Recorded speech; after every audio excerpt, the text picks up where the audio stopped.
All right, well, step 3 we're going to be going through today, and we'll do an overview of the step, and then we'll point out some key points concerning it.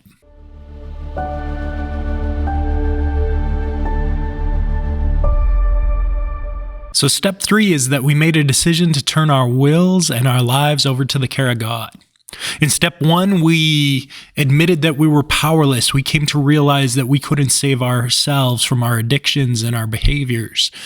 In step 2, we began seeking out something greater than ourselves and came to believe that that power, which is God, could restore us to sanity.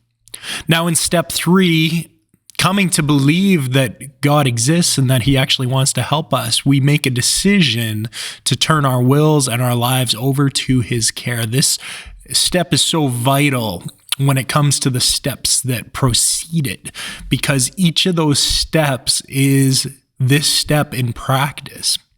So let's look at some of the key points when it comes to step 3 in the 12 steps. The first point I want to point out is that this step is about surrender. It's about making a decision of the will to turn our will over to God. This is a point that you need to get to where you're ready to let go and let God, where you're ready to let God take control of your life, where you're willing to submit to his ways and see what happens.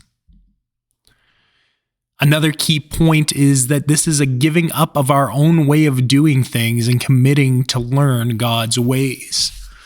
There's many people in life who, as they learn to live life the way that God intended them to live life, that's where they find the freedom.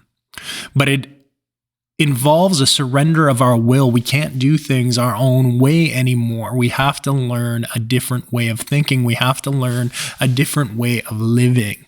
And so in this step, we're preparing to learn that different way of living, but it can only come through surrender to that higher power, which is God.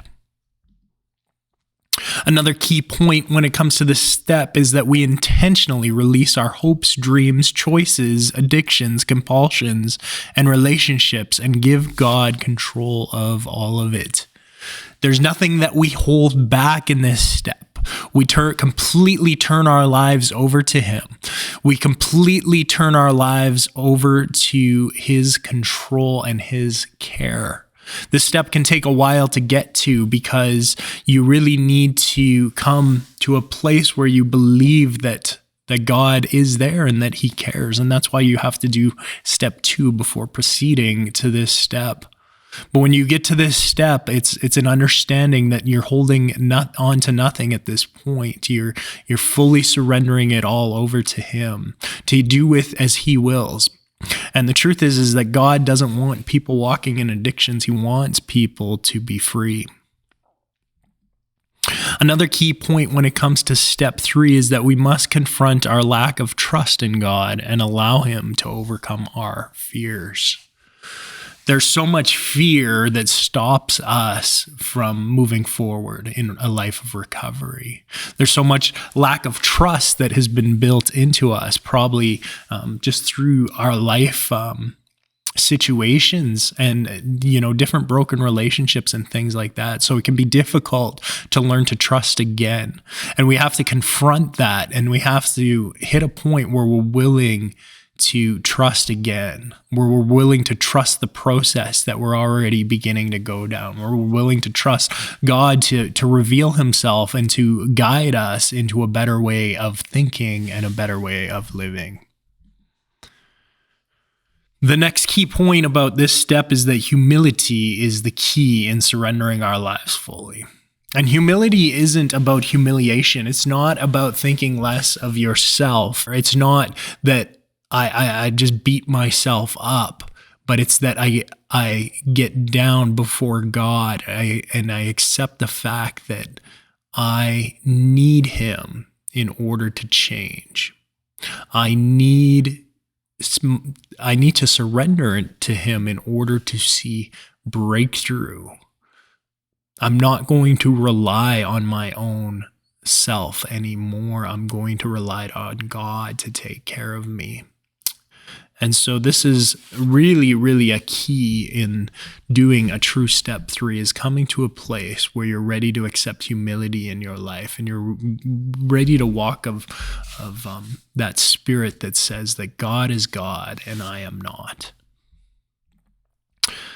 The final key point I want to make when it comes to step 3 is that the first 3 steps are the foundation of what is to follow. Most people in the 12 steps actually don't get past step 3.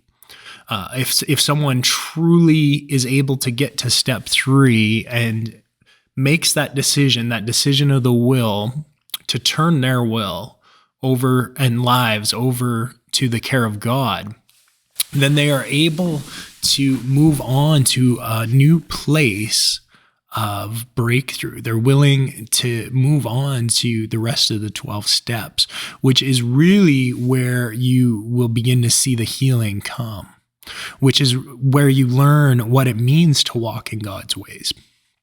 And you learn how to get to the root of the problem of your addiction and how to uproot that.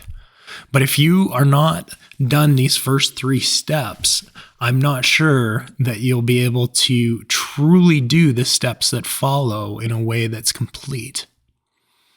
And so step 3 is absolutely vital when it comes to finishing the rest of the 12 steps that follow this one. Because if you are not fully surrendered to God and his ways, and you're still holding on to your own way of doing things, then these steps will not work for you. These steps are really a surrender of the will and a learning and a taking on of a new way to live life and to deal with life situations. And so we need to trust God with that. We need to come to believe that he exists, and we need to come to a place of surrender before him in order to see the healing come into our lives that he desires to bring. God bless you all. I hope we'll see you in the next video.